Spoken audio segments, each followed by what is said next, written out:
We still here, still standing.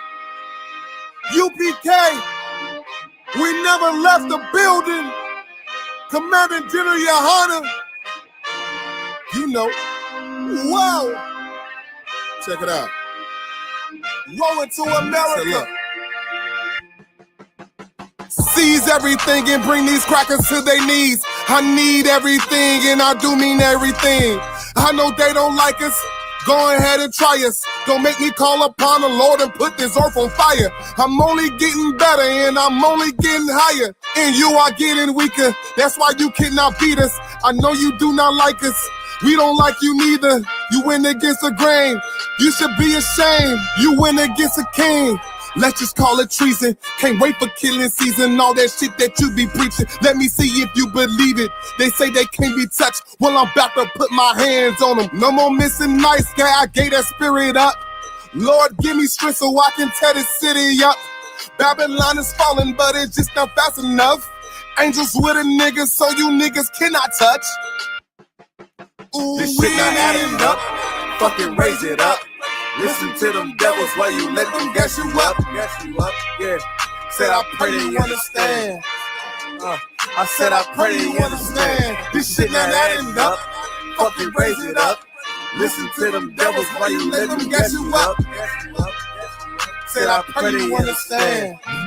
Hey, I said I pray that you understand. They want me to bite my tongue. They don't like criticism. Can't sell oppressors the devil, YouTube restricted niggas. But they can post bitches twerking, police killing niggas. You can rap about catching bodies and millions listen. Bitches rap about they box and children listen. You say you black and gay, to them you still a nigga. You chasing Susie and Becky, they Emmett Tiller niggas. You got the ones that compromise, and you got field niggas. It's a real difference, it make me feel different. When I kick on my boots, tie up a meat tree, I know when we teaching that camp, nobody teaching. These devils telling lies without blinking. They ain't got the integrity, try to reach them. They say they conscious and they woke, but they sleepy. I ain't sparing nobody, I'm going in. It's a rap when I hop up on that podium. This shit not adding up, fucking raise it up. Listen to them devils while you let them gas you up. Yeah. Said I pray that you understand. I said I pray that you understand. This shit not adding up. Fucking raise it up. Listen to them devils while you let them gas you up. Said I pray that you understand. Hey, I said I pray that you understand.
Yeah.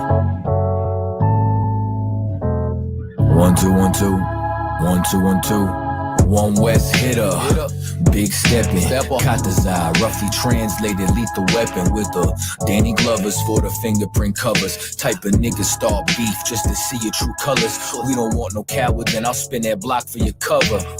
Don't break no oath and try to act like we brothers. From a nigga named Jacob and 4 different mothers. I stay ready like it's Malcolm looking out them shutters. We try and get it out the gutters till we ball like ruckers. Booted up, no Timbs, if it was it's the butters. Ain't no hole in his blood and his heart don't flutter. I pop some Castle Hill, nigga, he ain't raised no runners. I don't run with 6'9" or gunners. Lay more pipe than plumbers, Just some bad motherfuckers. too long, I've been slept on. Boy, smoother than Teflon, too dope to get stepped on. One West I rep on, no never getting crept on. Ain't fucking with a nigga, then you could get the F on. Baby said I'm handsome, gas at me like Chevron.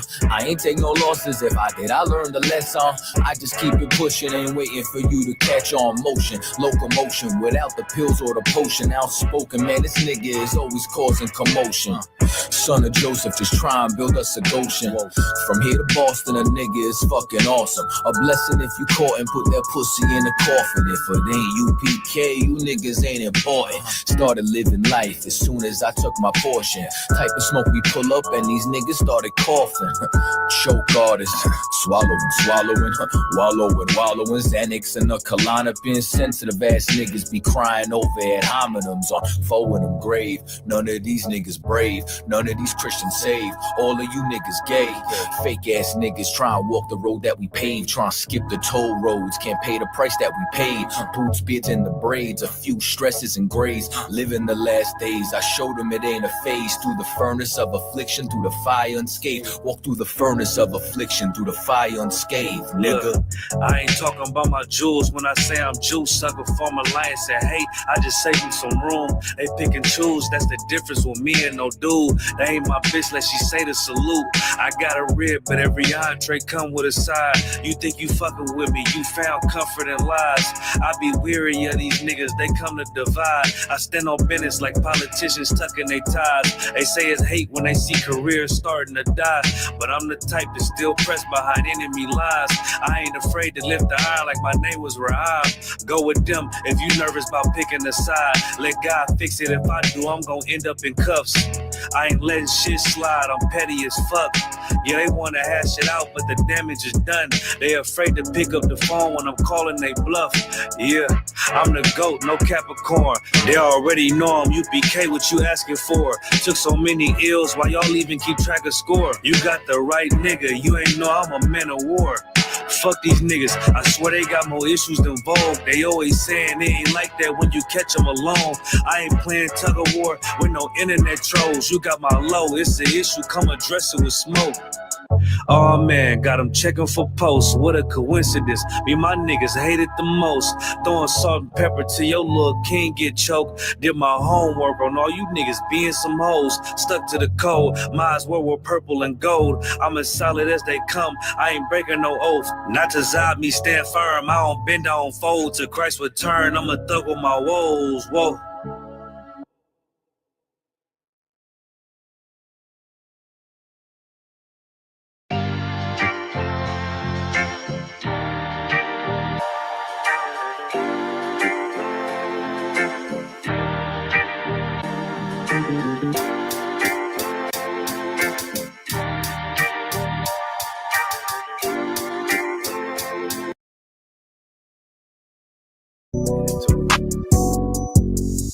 Yeah. UPK shit, man. One West. Hey. I'm a UPK nigga, I'm stuck in my ways. That's on them, letting cowards fill up they ranks. Goddamn, lost tribes got them following waves. Loyalty a lifestyle, nigga, I'm just saying. Yeah, I'm a saint, no New Orleans, it's going up. Next spot, we at the B&B. I'm turned up, I pull up in the SRT. Burn a rubber, hey, UPK shit. Look, matter at the club.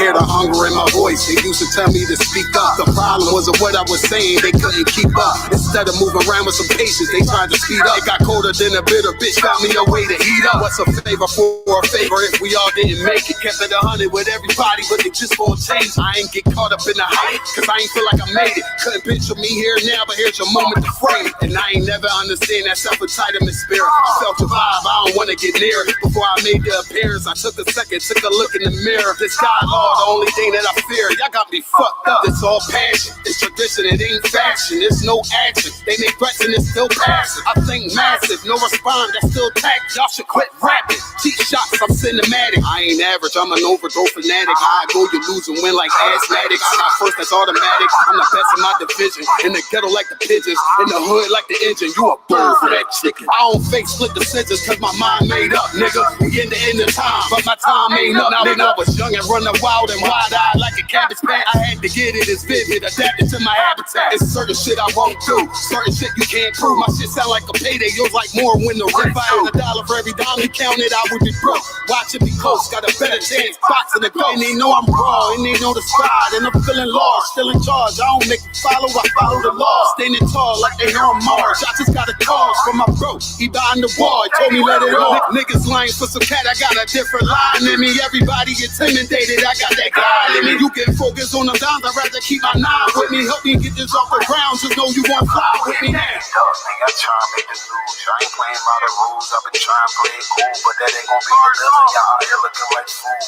Home yeah. Truth, I ain't never had to choose. I'm trying to get beamed up, man, I try and make the news. I ain't playing by the rules. I've been trying to play it cool, but that ain't gonna pay the bill. Y'all out here looking like fools. Home of the truth, y'all ain't never had to choose. Trying to get beamed up, man, I try and make the news. I ain't playing by the rules. I've been trying to play it cool, but that ain't gonna pay the bill. Y'all out here looking like fools. Home of the truth, y'all ain't never had to choose. Trying to get beamed up.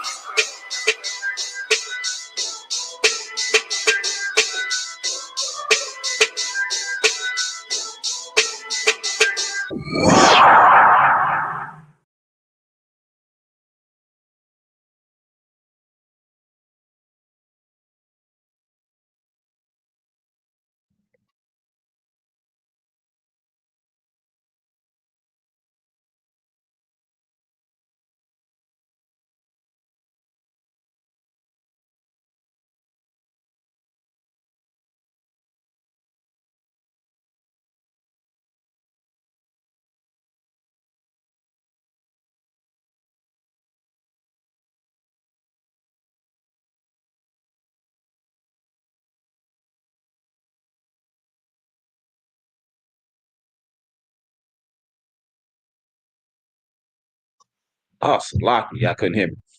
So Salaki, y'all, Shalom Israel, we are the Israelite School of Universal and Practical Knowledge. You know, we've been established and teaching truth since 1969. So, you know, this is Monday Night History class. So we'll be going over like some things about history, but you know, today I kind of want to talk about some of your more recent events of why are so many white Americans so violent.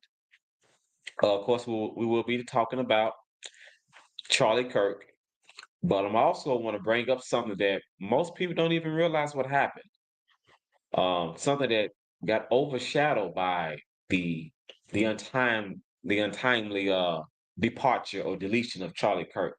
So we will be discussing about what got overshadowed and why no one's talking about it. You know, in UPK, we're gonna speak about all crimes, both foreign and domestic.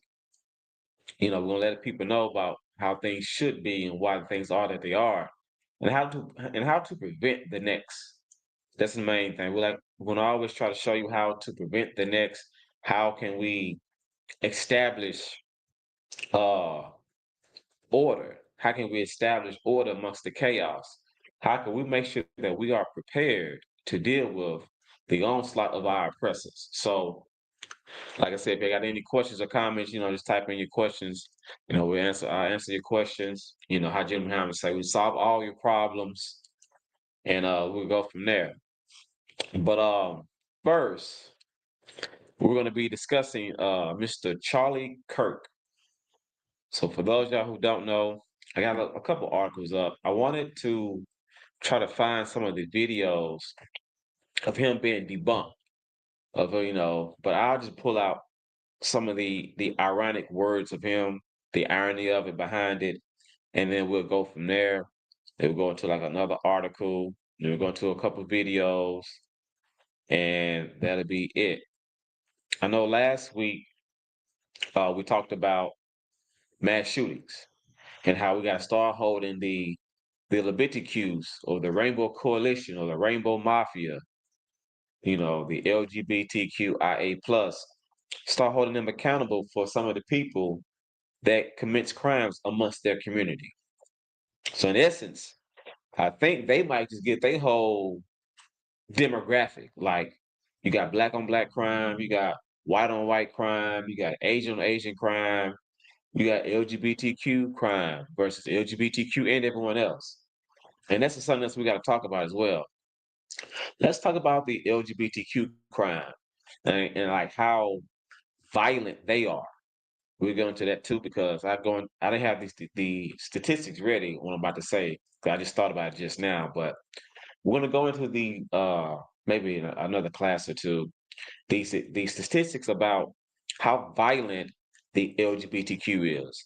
You're to read, especially amongst the women, you'll see like it's more domestic violence amongst them than the heterosexuals. Like they are extremely violent, and everyone knows that it's something about women. Women, it's no disrespect, it's just what it is. Women, for the vast majority, or generally speaking, it's not all women, so women don't say, yeah, don't get offended. I'm not saying it's all, but the bulk majority of women don't like each other. Women have like this. I don't want to say natural, but women have this thing about competition amongst themselves. Like if you compare sisterhood compared to brotherhood, it's almost night and day. Like the way men are, and that's just how women are programmed. With the emotions that they might have. So what I'm saying is, women can be looking more emotional, and men can be more practical. And that's why you always got to have like that leader, right? That's why it's the man. It's a pecking order.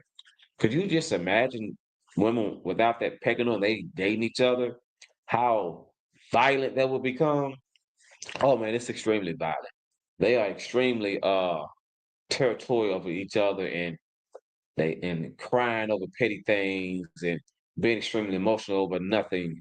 And then you got one trying to insert their dominance when they are to be dominated. So yeah, the white on white crime, the black on black crime, and the LGBTQ crime. And now, because they got two fronts, they got them amongst themselves, LGBTQ versus LGBTQ, and then the LGBTQ versus others. Meaning, like what they do towards the heterosexuals, or what they do towards other people. You know what I'm saying? Different demographics. So, if we want to talk about crime and try to shelter blame amongst a race, we'll take that. But we're also going to shelter blame amongst behaviors of people. So that's the main thing we're going to be discussing. Well, not that, but that's the main thing. It should be another topic. So, like I said, we're going to get into some of the things about Mr. Charlie Kirk. And what I want to make sure I bring out is that Black people do not have any. You should not have no fear. I don't care what's going on. You should have no fear about what they're doing. As a matter of fact, I need to pull up another video. So that's bear with me 1 second.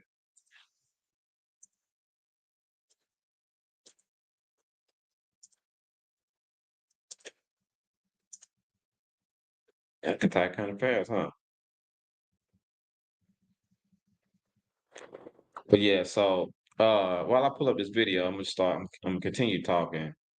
There was this video of Caucasians basically blaming us for it. There we go. There we go. There we go. All right, I got it. All right, cool. All right, so I just want to make sure that I had it. So I played it on the set. Okay, Raquel said, who was Charlie Kirk? Okay, Charlie Kirk was uh what they would call a Christian nationalist or white nationalist. So basically, he is a what became something like a political figure. Wasn't too political, but he became a guy that had content about his viewpoints that seemed outside of the box, like almost like radical in a sense. very aggressive in his talking points. But he got known. His platform grew big with the content. Uh, okay, her son Jacoby. Okay, no sweat, no sweat. I got you. So Charlie Kirk was a man who had radical viewpoints, or he had outside the box talking points. So his niche was he'll talk about stuff with gun violence. He always talked about black on black crime. So he'll go to like I think one time he'll go on tour like to different universities, and he'll sit down and he'll talk to people about crimes and issues in America, and people get to come up and talk to him. So that's how he made like his niche. So he was always like a podcaster. Like he had a lot of different talking points. So the irony behind him, or why it's important, it was because he made a lot of his following or his platform grew based on the things he talked about as it pertains to black people. So he'll have stuff saying stuff like, which I'm gonna bring up. I'm gonna bring up this article. We're gonna go over it in this article about what he was saying or what he was doing.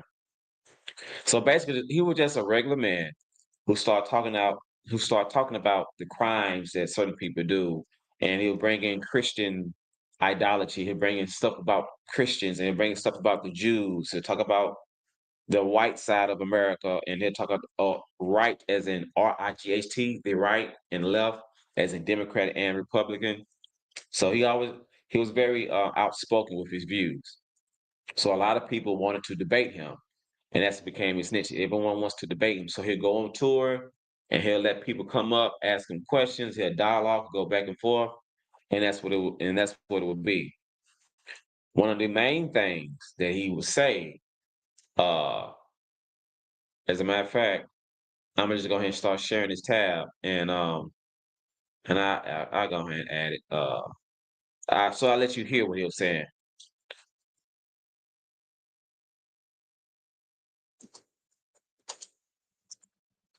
Oh, let's see. It's a need on violence. Let's see if I can find this for you. So, and the reason being, because they're going to talk about a lot of things he said. So Charlie Kirk said some things that was very insensitive.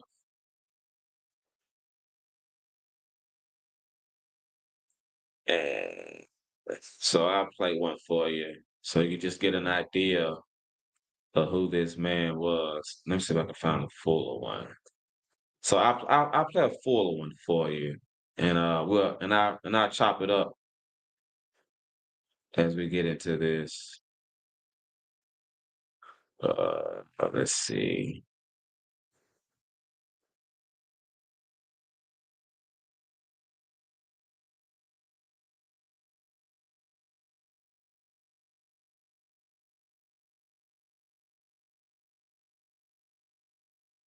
I'm gonna start off with this one.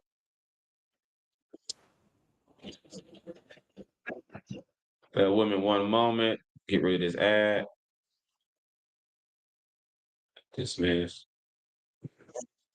That happened recently, and a lot of people are upset. But I'm seeing people argue for the other side that they want to take our Second Amendment or rights away. How do we convince them that it's important to have the right to defend ourselves and all that good stuff? Yeah, it's a great question. Thank you. So I'm a big Second Amendment fan, but I think most politicians are cowards when it comes to defending why we have a. Just in case you missed it, so here's the platform that you can see. Like he'll set up like an interview. He'll go on tour to different platforms, and his whole thing is about letting the public ask him questions because his viewpoints was considered out the box, and he was very considered outspoken. So as you can read, it say the full context about this conversation. So a guy was asking him questions about gun violence, and here's Charlie Kirk's response. Let me wind it just a little bit. Second Amendment. Want to take our Second Amendment or rights away. How do we convince them that it's important to have the right to defend ourselves and all that good stuff? Yeah, it's a great question. Thank you. So I'm a big Second Amendment fan, but I think most politicians are cowards when it comes to defending why we have a Second Amendment. This is why I would not be a good politician, or maybe I would, I don't know, but because I actually speak my mind. The Second Amendment is not about hunting. I love hunting. The Second Amendment is not even about personal defense. That is important. The Second Amendment is there, God forbid, so that you can defend yourself against a tyrannical government. Come on.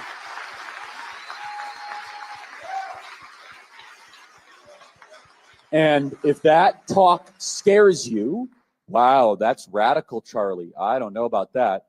Well, then you have not really read any of the literature of our founding fathers. Yep. Number two, you've not read any 20th century history. You're just living in Narnia. By the way, if you were actually living in Narnia, you would be wiser. And that if people need an ability to protect themselves and their communities and their families. Now, we must also be real. We must be honest with the population. Having an armed citizenry comes with a price. All right, so here's where it's about to get interesting based on his talking points, his viewpoints. He says it's about to get real because now he's about to tell you why, in his own belief, or why having armed citizens or having the Second Amendment is so important. And here's what a lot of people push back on because of him being shot to death. I don't know if I can say that. Him being deleted. He took a bullet wound to the neck and he ended up passing away. Fatality, shot to the neck, right? So a lot of people brings up this one amongst other interviews that he's done. And here's the irony because of what he's about to say. And that is part of liberty. Wow. Driving comes with a price. 50,000 people die on the road every year. That's a price. You get rid of driving, you'd have 50,000 less auto fatalities. But we have decided that the benefit of driving, speed, accessibility, mobility, having products, services, is worth the cost of 50,000 people dying on the road. Wow. So we need to be very clear that you're not going to get gun deaths to zero. It will not happen. Right. You can significantly reduce them through having more fathers in the home, yes, by having more armed guards in front of schools.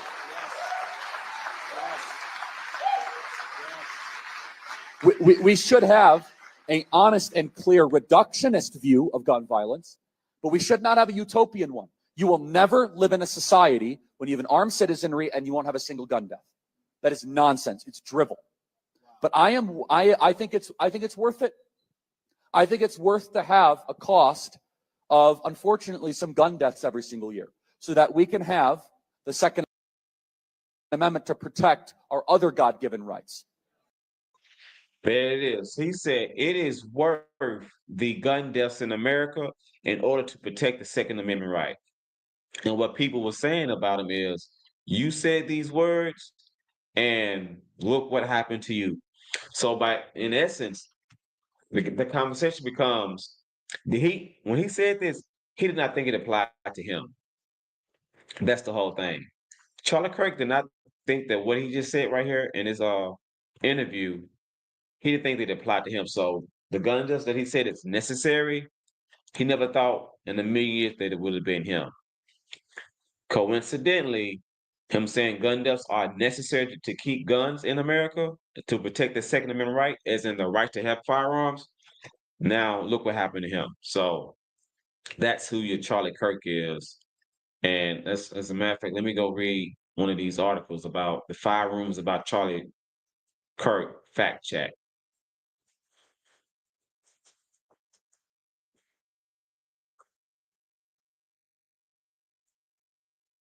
All right, let's see.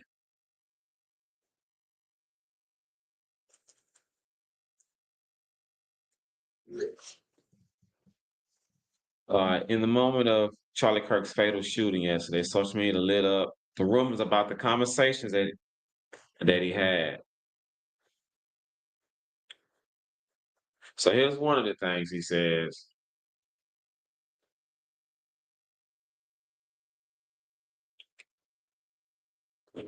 Charlie Kirk said the word empathy was made up.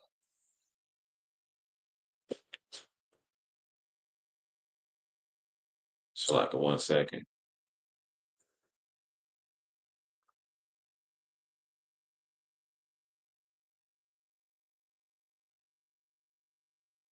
So we're gonna go pull up the definition for empathy. As a matter of fact, I might can just play that video for you as well. All right. I'm gonna get the definition for you.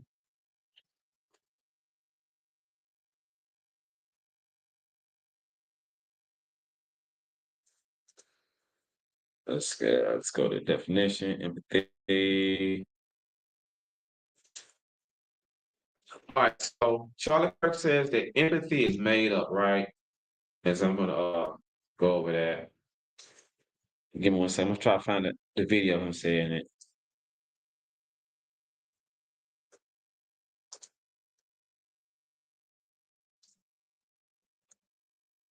Since we're gonna turn it to the Charlie Kirk class.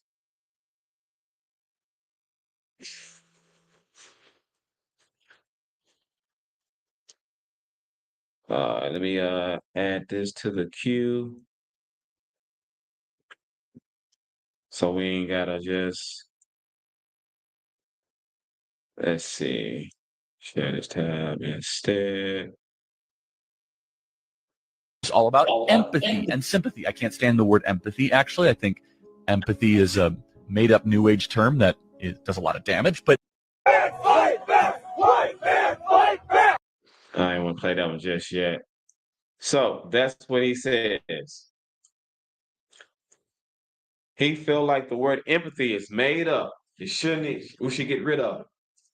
So with that being said, when I say a lot of people, some people felt the need, well, since he doesn't believe in empathy, he should receive none. So here's right here, as I'm pulling up right here, some of his talking points. Turning Point USA CEO and co-founder Charlie Kirk once said, I can't stand the word empathy. Actually, I think empathy is made up, a new age term that it does a lot of damage. As I just played the video.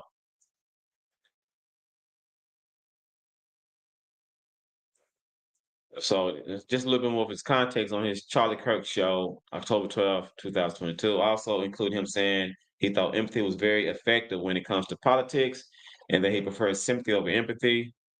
So the question becomes, what is the actual definition of empathy? The one that he does not like. As we read right here. Empathy, the ability to understand and share the feelings of another. To use in the definition, he has total lack of empathy for anybody. That means that he don't understand or share the feelings of another person, as in he don't have any concern. He don't have no compassion. He don't give a damn, to be blunt. He don't care.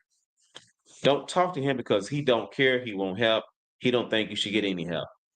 That's how we put that in those terms. All right, so that's your Charlie Kirk. So we'll go a little bit more up in these articles. Let's go. That's one down. Let's go over to the next. So I'm just going to just pull up just a few of his talking points so you can see how outspoken he was and why he had such a large following. As you can see right here, Charlie Kirk once said Jewish money was ruining U.S. culture. So man, he's speaking up against the Ashkenazi. You know, there's a wide group of Americans who do not like the Ashkenazi community. Right here it says in 2023, Kirk said Jews have been some of the largest funders of cultural Marxist ideas and supporters of those ideas over the last 30, 40 years. So this is him.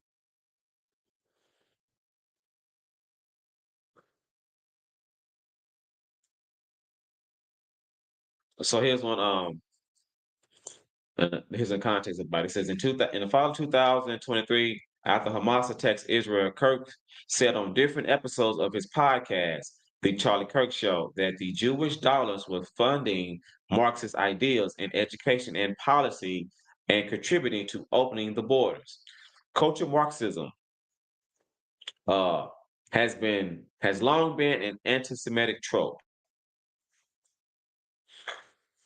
So let's talk about, as you know, let's see what the Marxism means.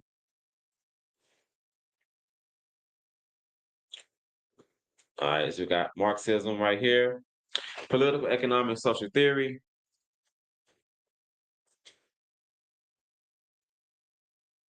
So basically, Marxism is a political, economic, and social theory developed in the mid-19th century. It emphasizes the role of material conditions and economic activities in shaping society and argues that social conflict arises from the struggles between capitalists and workers. It says Marxism critiques capitalism for exploiting laborers and promoting inequality, advocating for classless society where the means of production are commonly owned. So that's one of the things one of his talking points.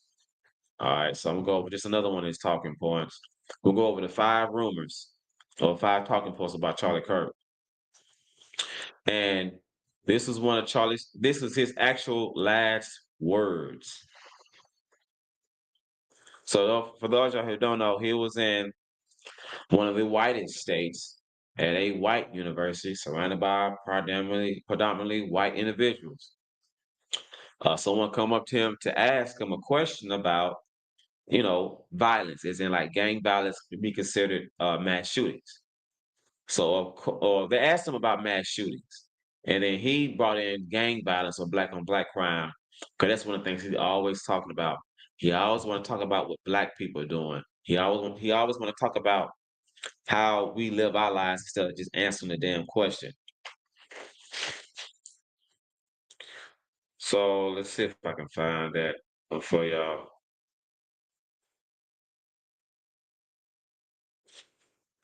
All right, so here's was Charlie Kirk's last words. Yes, Charlie Kirk's last words were counting or not counting gang violence. So someone got up there, I believe it might have been Hispanic. So someone asked, so I'm gonna just go over it real quick. Uh,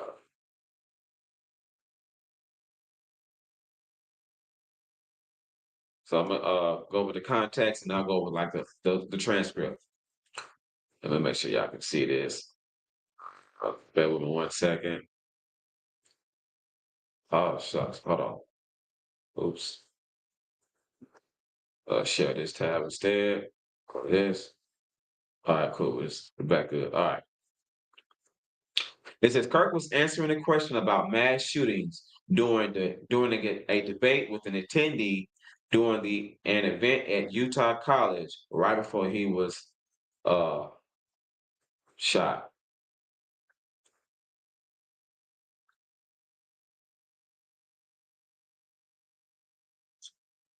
So here's the attendee. So here's how the conversation goes. The attendee says, "Do you know how many transgender Americans have been mass shooters over the last 10 years?" Kirk replied, "Too many." So the attendee says, "In America, it's 5. Now, 5 is a lot, right? I'm going to give you some credit. Do you know how many mass shooters there have been in America over the last 10 years?" So now they're trying to count gang violence now as mass shootings, but at first it wasn't. So Kirk responded by saying counting or not counting gang violence, which he all knows that he ain't asked you nothing about no gang violence. He talking about mass shooters as like these people who go into like a mall or a church or a school or a crowded area, things in that nature. And that's what he asked them. And then those were his literally last words.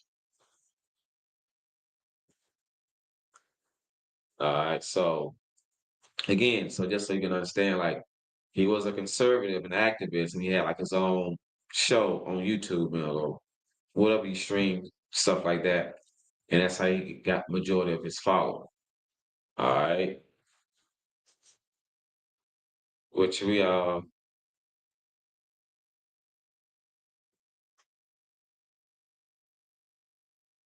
So we're gonna read this article.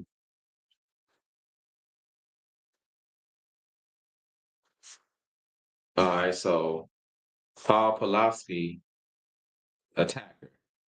It says Charlie Kirk was called for an amazing patriot for the bailout for Paul Pulaski attacker in 2022.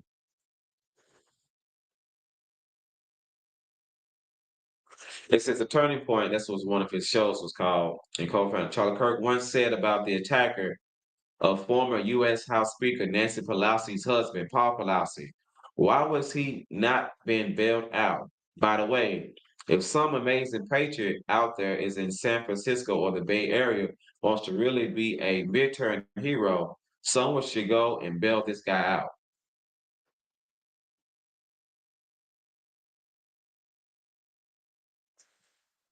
So there was something about his attacker. He says, I'm not qualifying the attack. I think it's awful. He asked why the attacker was held without bail, claiming that in Chicago someone can commit murder and then be out the next day. Of course, he's gonna always bring it back to black people.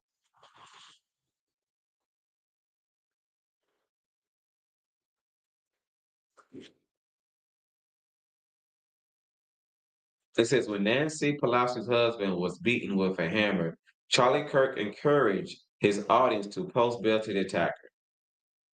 So right here, just more of him when he was considered to be so outspoken. And I guess we could just go ahead and read the gun deaths one. So I just want to make sure I go over these 5 things real quick. I ain't gonna keep y'all too long. So just to read things in its proper perspective. So we know we heard him say, we'll read it as well. Charlie Kirk says, I quote, I think it's worth it. I think it's worth to have the cost of, unfortunately, some gun deaths every single year so that we can have the Second Amendment to protect our God-given rights. When he said that, he was not counting himself. Why would he? And that's what he was saying. He thinks it's unfortunate. It has to happen. Never would he thought it happened to him. Of course not. So I brought that up. Now here's something I want to tell to black people, right? Because some of our people are shooken up about what happened to Mr. Kirk. And I want to tell our people, because some people are, I don't want to say in fear, but some are concerned about what the hell is going on. And some of our people is sad and want to love massa and stuff like that. And we should sit this one out. We should not be in too much about what they got going on how they move, so forth and so on, right? But the Lord don't give us a spirit of fear. And I'm about to pull up some of those scriptures for y'all right now.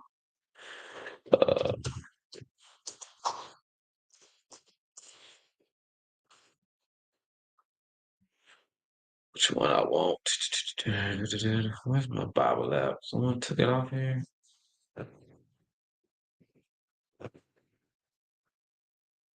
Oh man, where's the dang on app? Oh, here we go. So we're gonna go into 2 Timothy 1 and 7. Because I don't want none of our people to be in fear of what we're about to see. First, I'm going to talk about uh 2 Timothy 1 and 7. No, that's 1 Timothy. I need 2 Timothy.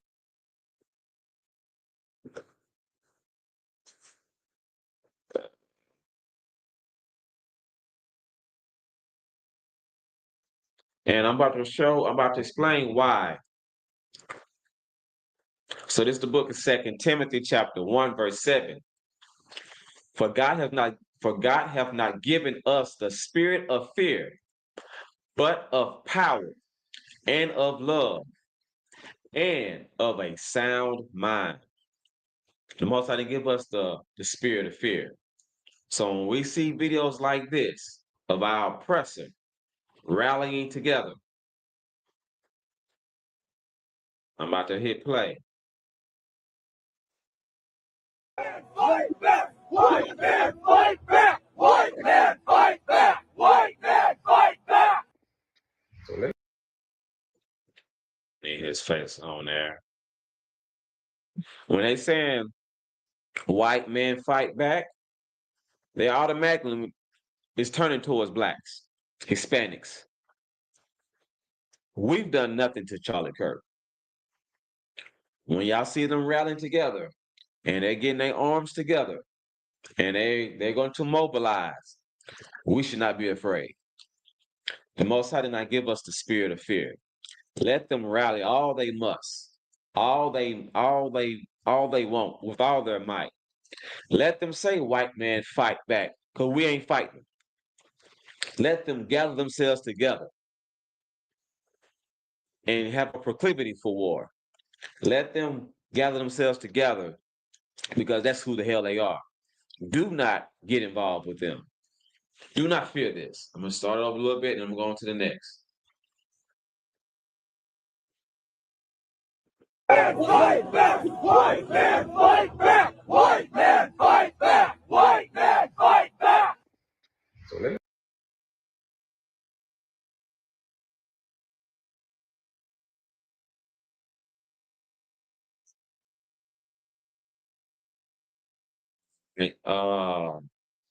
now I'm finna go over to the next. So the hell with them.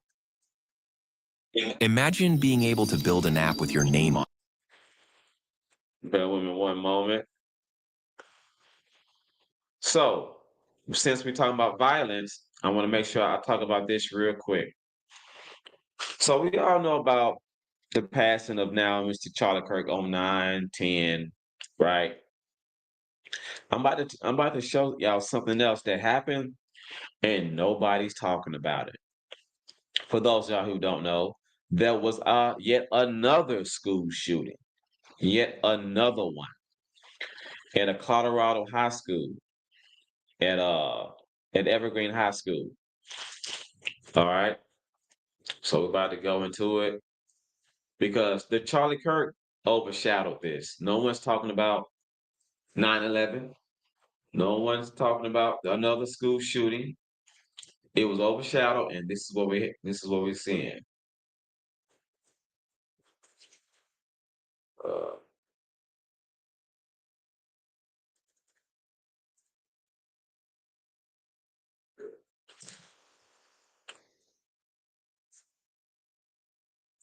Let's see. All right, so it says threats against Colorado high school students who staged a school walkout Monday over last week's shooting at Evergreen High School are now under investigation, according to the Loveland Police Department. They said that they're not immediate for the details of the threats, but we're about to go into it.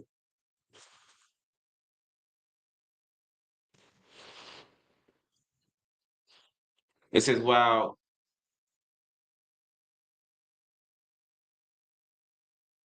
I don't want this one to lock yet. Hold up. Let me go to this real quick. I'm going to share this tab instead.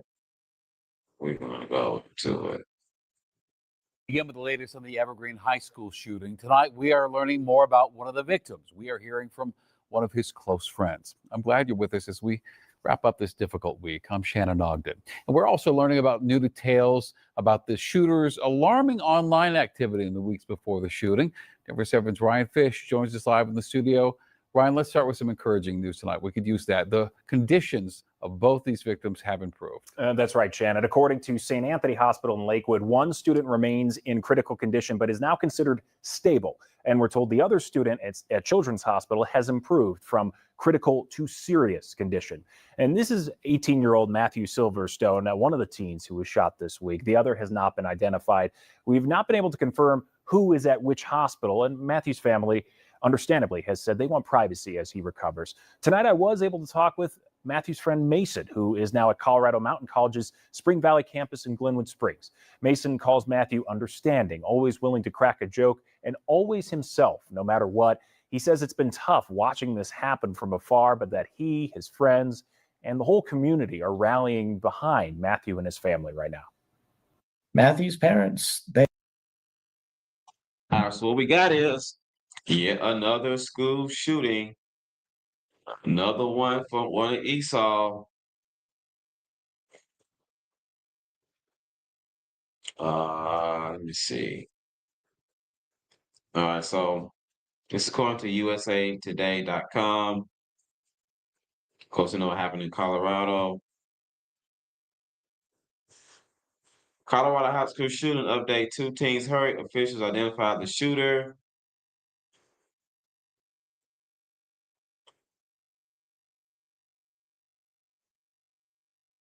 It says, shooting suspect dead after horrific attack in Colorado school. Students suspected of opening fire at Evergreen High School in Colorado died from a self-inflicted injury.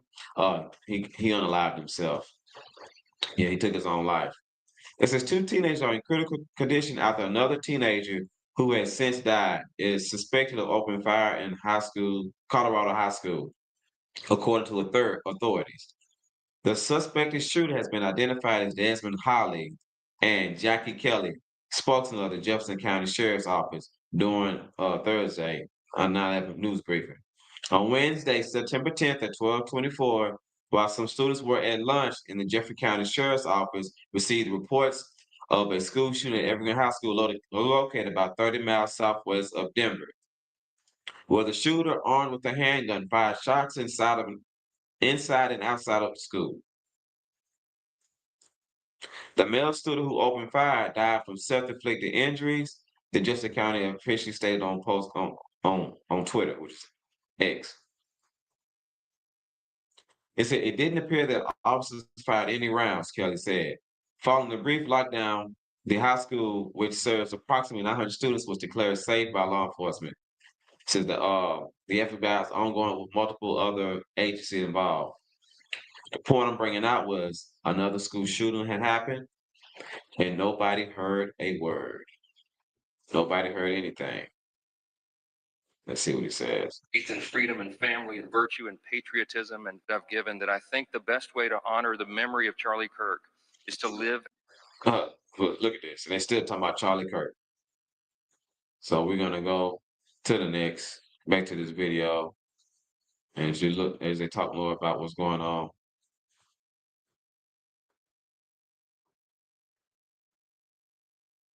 Hold up. Share screen.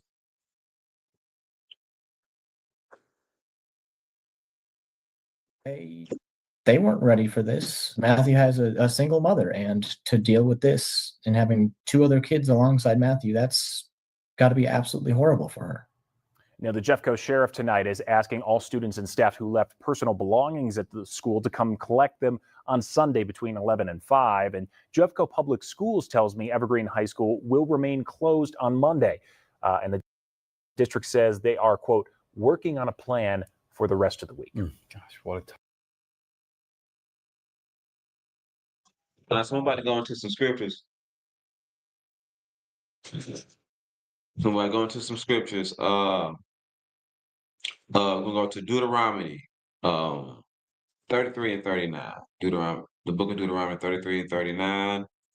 And we're going to see what the Most High does.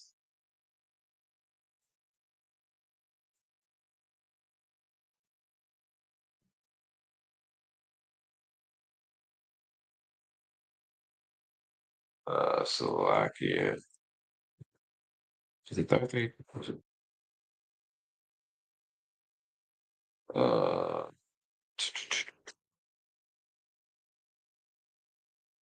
Give me 33, 39. It's the wrong one, Slovakia.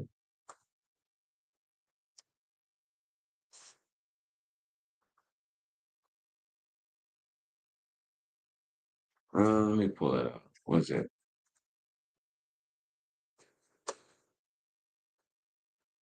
Bear with 1 second.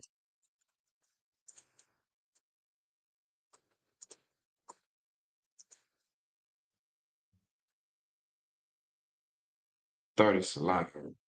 It was 32 and 29. Where did I get 33 from? Salakia.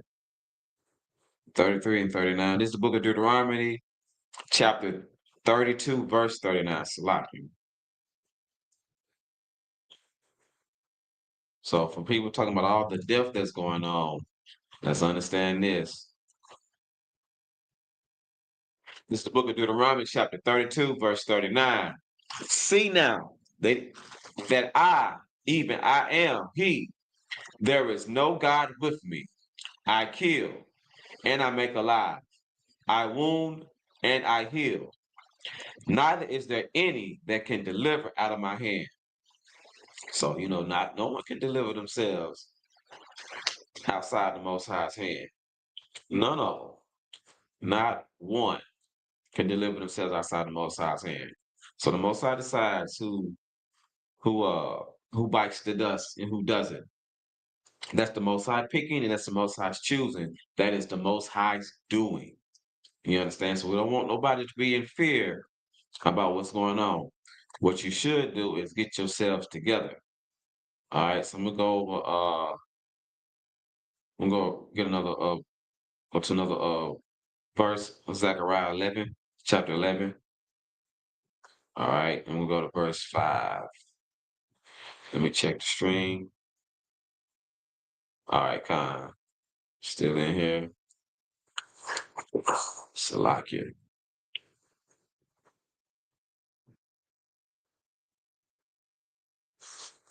Now, this is one of the bedrock scriptures because they're going to talk about white power.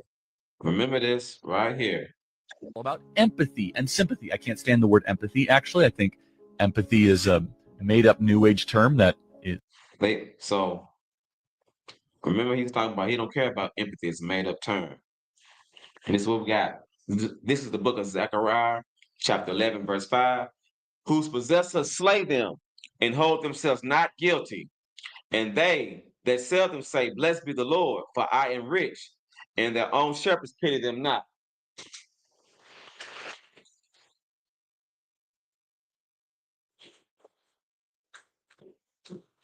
So he said he don't have any empathy. And that's what happens with our oppressors. They slay us and they hold themselves not guilty. Right? And let me go back to that video so you can hear him say it one more time. All about empathy and sympathy. I can't stand the word empathy. Actually, I think empathy is a made-up New Age term that does a lot of damage, but Fight back! White man, fight back! White man, fight back! White man, fight back!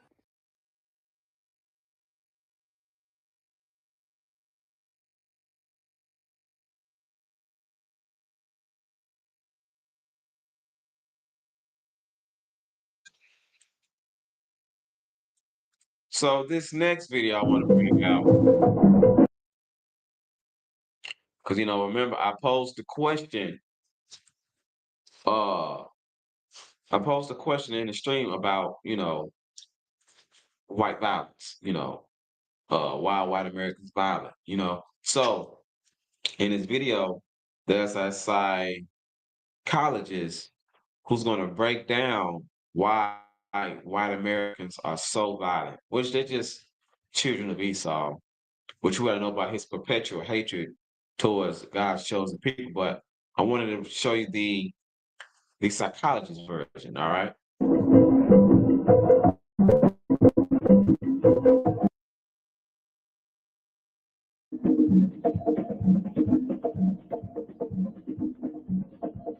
Good evening.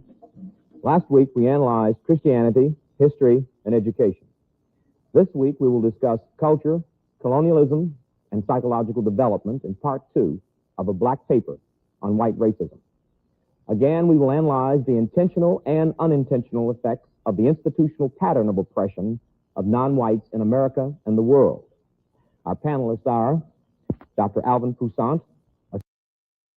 So Dr. Alvin Toussaint is a psychiatrist, and he's going to be diving into the psyche about why white Americans are so racist, or why white Americans are so violent. So I want y'all to listen to what this psychologist says, all right? Associate Professor of Psychiatry at Harvard Medical School in Boston, Massachusetts. He is also author of the forthcoming book, Why Blacks Kill Blacks. Dan Watts, editor and publisher of Liberator magazine. Mr. Watts is a member of the faculty at Fordham University in New York. Imamu Amidi Baraka, poet, playwright, and political activist who heads the Committee for a Unified Newark in New Jersey. He is also a member of the Executive Council of the Congress of African People. Dr. Poussin? Let me just first say that I think first we have to establish that racism, white racism, is a mental illness. Now, I say... All right, so I don't mean to keep pausing it, but that's the first thing he says. White racism is a mental illness. Meaning, like, mentally they got something going on with them, or why they just hate us. And that's what the Bible says, for their perpetual hatred towards us. That's what the Bible says. As a matter of fact, we're going to put that up. I'm going to pull it up in the Bible as well. Say,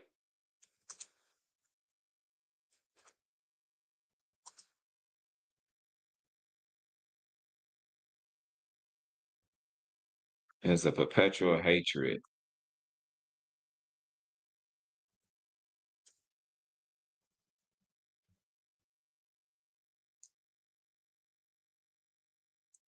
So let me go back to this. Perpetual hatred.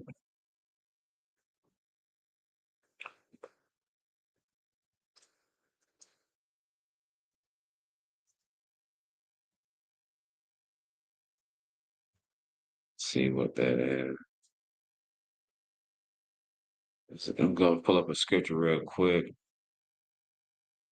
Go, I think I want. Bear with me 1 second while I pull this up. I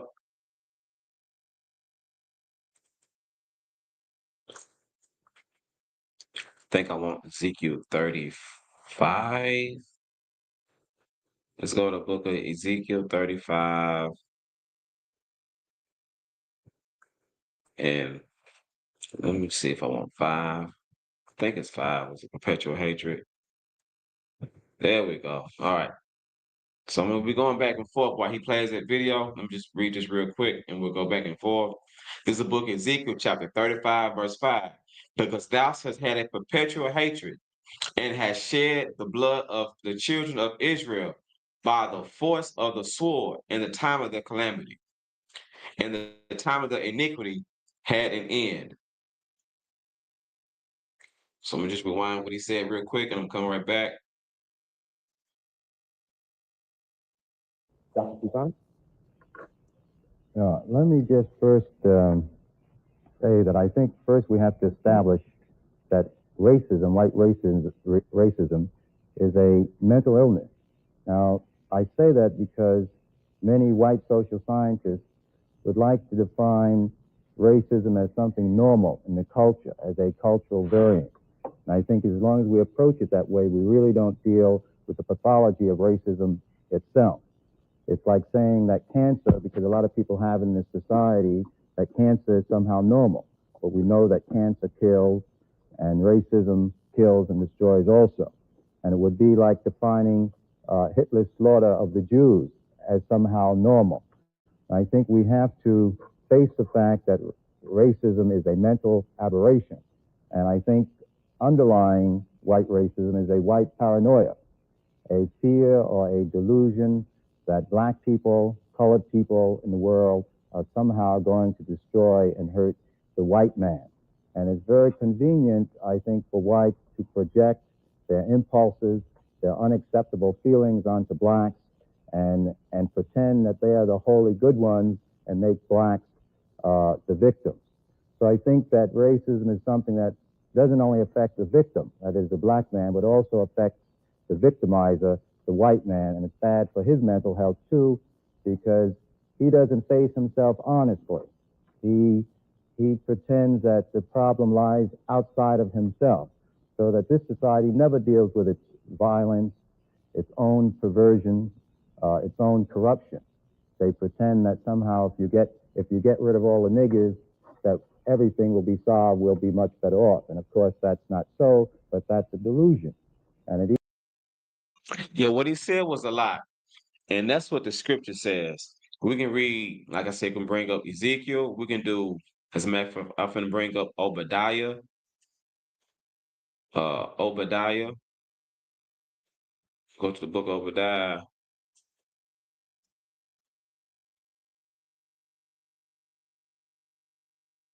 Let me see which verse I want.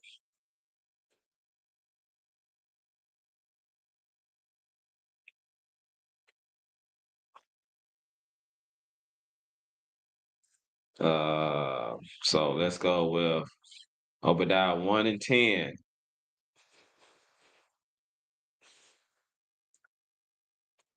This is the book of Obadiah, chapter 1, verse 10. It says, "For thy violence against thy brother Jacob, shame shall cover thee, and thou shalt be cut off forever." This psychiatrist is bringing out something extremely heavy that most people wouldn't dare to even think about bringing out, because that's the psychology of our oppressor. I mean, they have a perpetual hatred. They've been like this since the womb. I'm just want just a touch. society never deals with its violence, its own perversion, its own corruption. They pretend that somehow if you get rid of all the niggers, that everything will be solved, we'll be much better off. And of course, that's not so, but that's a delusion. And it even, I think, carries over into our foreign policy, our attitude toward Asians, our attitudes in Vietnam, the massacres, the slaughter, the feeling that we are superior and can, that is we, the white man, not us, can destroy and wipe out other people because we're the chosen people, so to speak. I think that that whites then really don't mature fully themselves. In addition, they have to experience a chronic. Listen to that. He said our oppressor, the Caucasian male, they don't even mature. So this is a psychologist breaking down about his assessment towards white Americans. And based on the white on white violence and the bulk of the mass shootings and the conditions of how he treat the children of Esau, as in the 12 tribes of Israel, the so-called blacks, Hispanics, and Native Americans, this psychiatrist is spot on. Based on their history, based on their time of her over here just in America, of how they treated the Lord's chosen people. Anxiety and a type of chronic guilt that we all know exists because of the fact that blacks are discriminated against in this country. Many other ways they use it in their fantasies about sex or other types of acting out in the society, which is detrimental not only to whites but to blacks also. I'm focusing on whites because frequently when we talk about racism and their psychological effects, we only talk about the effects on black people. And this is bad, I think, because it's sort of a negative approach. It makes black people feel that somehow they're mentally deranged, even though we say it's due to racism. And I think we have to be careful about that, begin to focus some of the sickness or the pathology back on its source, which is the white community or the white races in the white community. Of course, racism also has many effects on blacks. I think we emphasize the negative too much. The self-hate concept is overplayed and exaggerated. We never talk about the self-love that has helped black people to survive in this society and to grow. You have to remember, too, that... So right there, real quick. What he's talking about is extremely heavy that most won't ever discuss. This is what we're dealing with in this society. And I just want to bring out a couple more scriptures. And like I said, I ain't gonna keep y'all too long. I'm gonna go to the book of Malachi.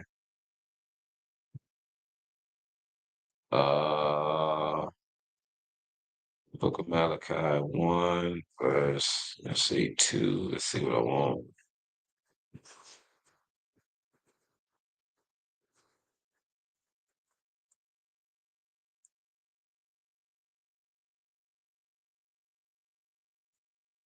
So this is the book of, let me share this tab. This is the book of Malachi, for chapter 1, verse 2. It says, I have loved you, said the Lord. Yet ye say, wherein hast thou loved us? Was not Esau Jacob's brother? Said the Lord, yet I love Jacob. That's what it is. He loved Jacob. Oh, y'all hate. Right? And it says Malachi 1 and 3. And I hated Esau and laid his mountains and his heritage waste for the dragons of the wilderness. He said he just hated him. It says, verse 4, whereas Edom said, we are impoverished, but we will return and build a desolate place, thus said the Lord of hosts. And they shall build, and I will throw down, and they shall call them the border of the wickedness, and the people against whom the Lord hath indignation forever. He just hates them. And right here, with the psychologist bringing out, that's who Esau is. So when we talk about why white Americans are so violent, because mentally they have a mental illness. They have a perpetual hatred towards the Lord's chosen people. They was made crooked by the Most High, and the Lord hates them. And you should hate what the Lord hates, and you should love what the Lord loves. All right. So with that, I hope I was able to bring out some things. Hope I was able to learn a little bit about the infamous Charlie Kirk and his untimely passing. He died by some words that he was strongly against or rooting for, shall I say. So with that, next week we'll be discussing more stuff about history and the true existence of Christ. And I end the class with that. All right, so Shalom. Yahweh Ba'Shem Yahshua Barakatah to all the brothers. Yahweh Shema Alathan. Ba'Shem Yahshua to all the sisters. Shalom.